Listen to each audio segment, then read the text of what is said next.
Spend a day in the life of the most unserious person you know on the internet. My partner, not sibling, was out of town for about a week, which was exciting for Nyla because she's been wanting to co-sleep with me. We wake up and immediately walk the dog Marley, not Cherry, right away or else he pisses and shits everywhere. I made my own coffee at home, which was torture, and it didn't taste the same as the coffee from a shop, but it'll have to do.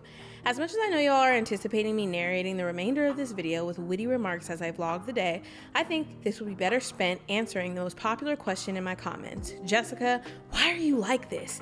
The obvious answer is trauma. I grew up in a house of addicts, my dad was never around, and by the time I was in my teenage years, the lack of supervision I had due to a lack of capacity and care from parents funneled me right into drugs, promiscuity, and years of self-harm and abuse.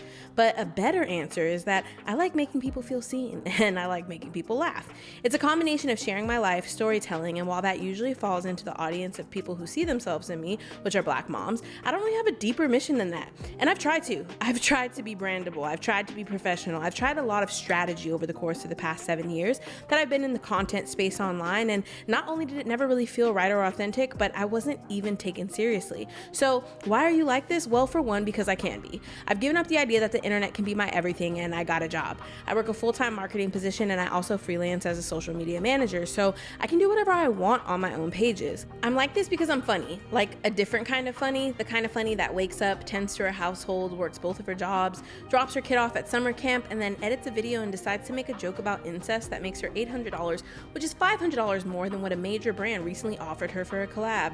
Right now, I don't have a specific plan for anything, and if I'm being real, this just might be the best social media has ever felt.